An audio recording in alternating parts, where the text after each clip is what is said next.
बोली है सुरजी महाराज कि जब तुम्हारे रानी थी तो हमें प्रथम लाए हो महाराज जी भोग करण को काफी थी मोई भाग झोले लाए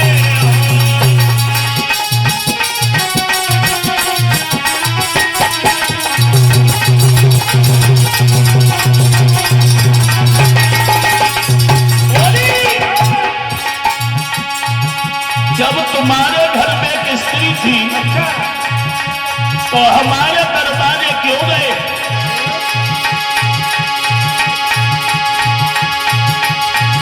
महाराज सौंप के घर नहीं जाऊंगी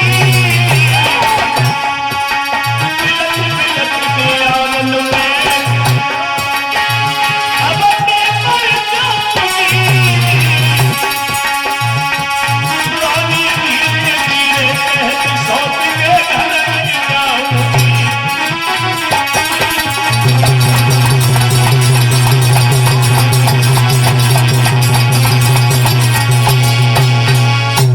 कहने लगी महाराज जब तुम्हारे घर में नारी थी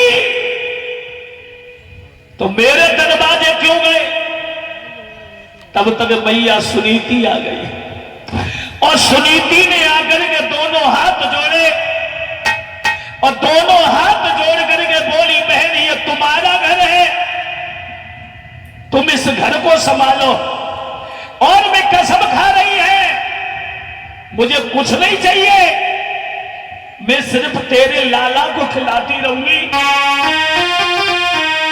बहन मैं तेरो खिलाऊंगी और तेरी तेरा बनाऊंगी।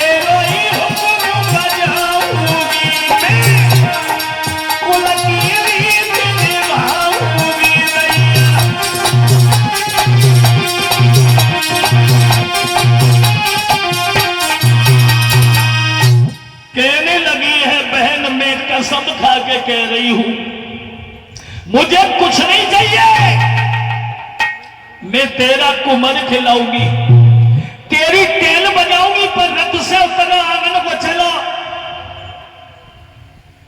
कहने लगी है महाराज देखो राजन तुक कान खोले ये कुलबंती क्या कहती है, तुम्हारे घर में बूढ़ी बिल्ली और भगतिन बन के रहती है। मेरी भी एक शर्त है। कौन सी शर्त है? शर्त यह है कि हमें घर में बुलाना चाहते हो तो इसे घर से बाहर कर दो, इसे घर से बाहर निकाल दो। ये भी कहां जाएगी? है जगह, इससे कहा खेतों में झोपड़ी डाल करके रहे। अच्छा, और झोपड़ी डाल करके भाई एक चकिया रखवा दी जाएगी, थोड़ा जौ दिए जाएंगे, पीसा करे खाया करे। सुनीति बोली ठीक है ये घर संभालो और मैं घर से जा रही हूं। भक्तों छोटी बहन को घर दे दिया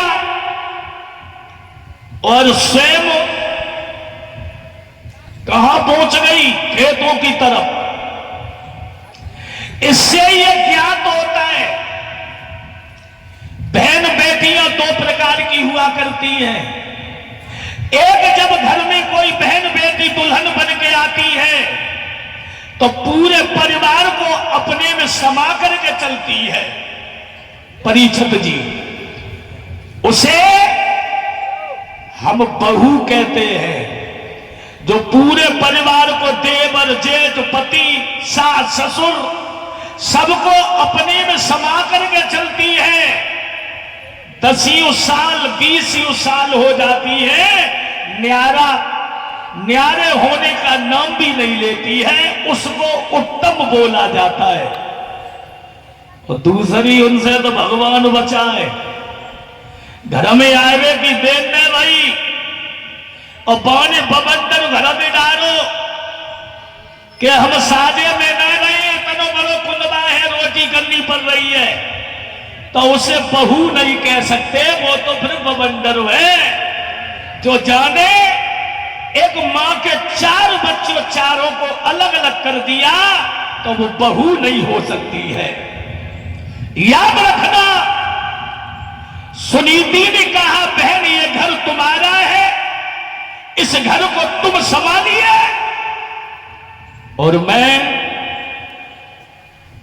खेतों पे काम उड़ाऊंगी। समय बड़ा बलवान होता है, कभी गर्मी कभी सर्दी, ये तो कुदरत के नजारे हैं, कभी गर्मी कभी सर्दी कभी वर्षा। कल सूर्य भगवान के दर्शन नहीं हुए परसों से, परसों कथा कहने के बाद यहां से निकले तो अमापुर से लेकर के घर तक जाने वालों पर गाड़ी कहां चल रही है कि रोड कहां है।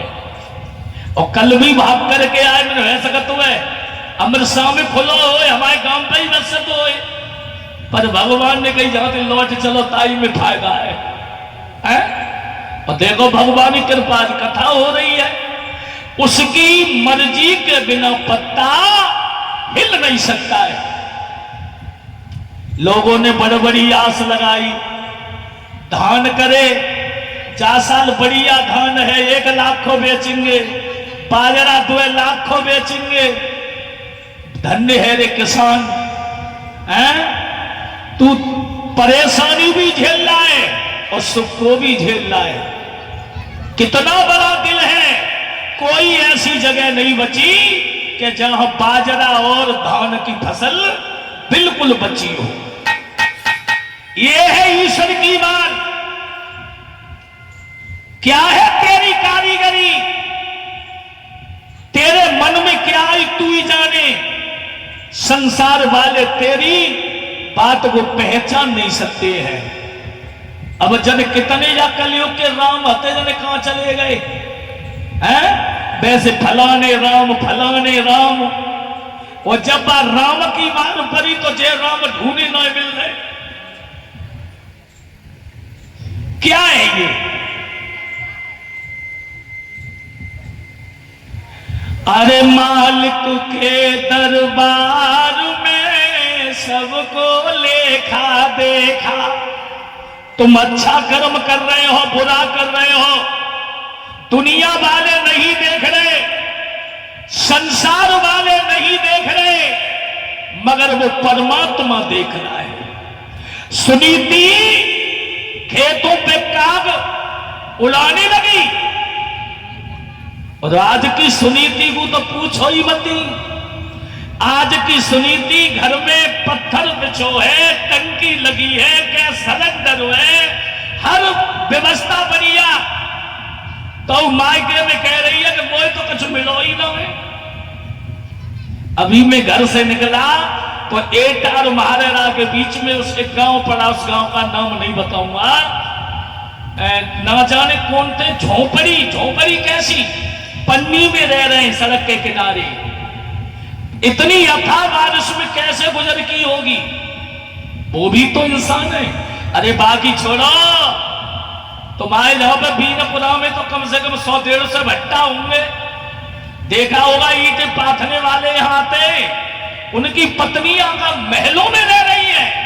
कहां रह रही है? कच्ची ईंट को मकान बनाए लो, 3 ढल्ली बाई में गुजारा हो रहा है। पीछे मुड़ के भी देखो, तुम्हारे पास में सब कुछ है, फिर भी ये मन दुखी है। तुलसी जा संसार में धनवंता नहीं कोई और धनवंता भाई जानिए जाके राम नाम धन होई। चाहे घर में कितनी ही दौलत है और तुम्हारे पास में संतोष नहीं है तो वो दौलत किसी काम की नहीं है। अगर तुम्हारे हृदय में संतोष आ गया, सुनीति खेतों पे काग उड़ा रही है, सुरची महलों में रह रही है। एक दिन मैया सुनीति के दिमाग में झटका लगा कि ऐसी जिंदगी से तो मर जाना अच्छा है, ऐसी जिंदगी से तो मर जाना अच्छा है। जिस दिन से मेरे पति दूसरी मेरी बहन को लेके आए, मेरे पति ने मुड़ के भी नहीं देखा, घर से मरने के लिए चली और सोचती जा रही है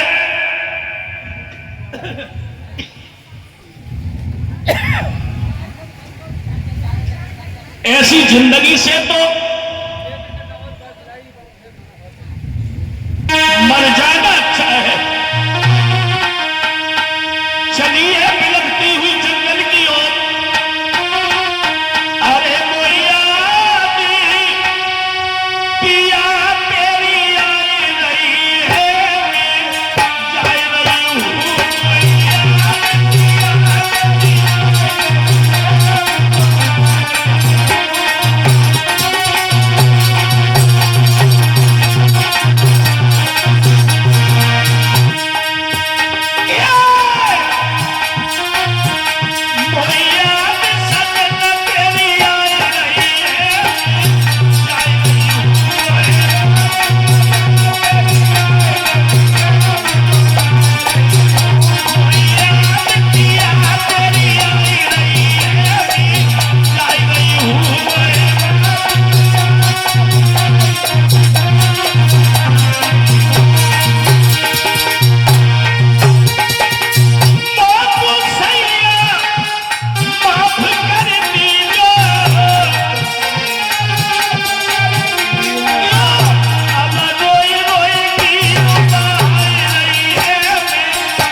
सुनीति जो है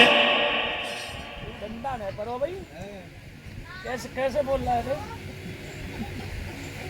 भैया, कहने का मतलब है सुनीति जब मरने के लिए पहुंच गई है, कुआं की पार पे खड़ी हुई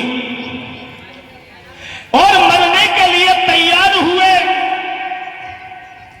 तब तक बाबा नारद जी आ गए और बाबा नारद जी ने पूछा है, बेटी यहां क्यों मरने के लिए आई हो? कहने लगी, बाबा जी जिसका दुनिया में कोई ना हो से मरने के अलावा कुछ भी नजर नहीं आता है। के बरसा थोड़ी भई के कहूं गयो किसानो, जाबन खड़ के बीच में और काहे तज रही प्राण। क्यों मरने को आई हो? कहने लगी, बाबा जी बात कुछ और है। आरे हिलकी लेके आज सुनीति बिलख परी बहराई। बोली, बाबा जी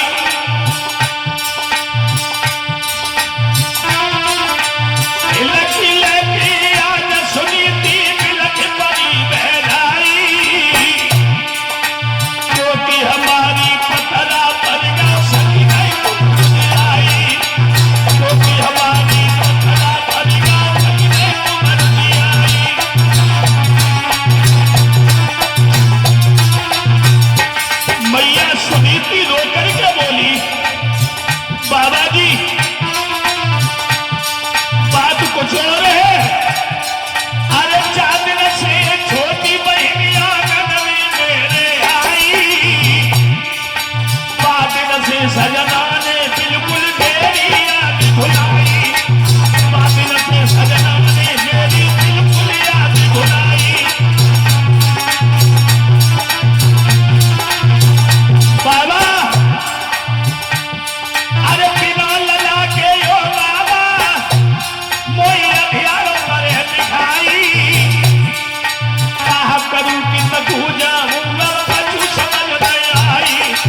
सुनीति आंखों में आंसू लेकर के रोने लगी है और बोली, बाबा जी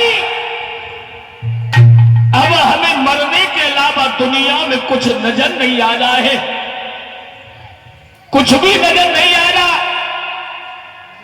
नारद जी ने कहा, बिटिया तुम घर को जाओ, जाओ, हमें तुम में एक वचन देते हैं, तेरे उधर से बहुत सुंदर बेटा होगा और वो बेटा होगा तो भगवान का बहुत बड़ा भक्त होगा। सुनीति हंसने लगी, बाबा जी हम जानते हैं गृहस्थ झूठ बोलते हैं या संतों झूठ बोलते हैं, क्यों? अरे जब से मेरी सौत घर में आई है बाबा। नारद जी समझ गए। नारद जी बोले, बेटी घर जाओ और हम इस बात का वचन देते हैं, तेरे बहुत सुंदर बेटा होगा, चली जा। सुनीति घर आई है और सुनीति आने के बाद अपने कुटिया पे रहने लगी। एक दिन महाराज उत्तानपाद शिकार खेलने के लिए गए, खेलते रहे और शाम को जब वापस आए हैं तो सुरची ने महल का दरवाजा बंद करवा दिया। फिर सुनीति के आंगन में पहुंच गए, रात भर विश्राम किया। सुबह होते ही होते सुरची के आंगन में पहुंचे। अब धीरे धीरे समय आया, दोनों रानियों ने गर्भ धारण किया है। बोलिए वृंदावन बिहारी लाल की। सभी भैया बहने एक भगवान का कीर्तन बोले ताली बजा करके, और परिचय नाच ले हुए, थोड़ा खड़े हो जाओ, नाच ले। अरे प्यार तुमसे किया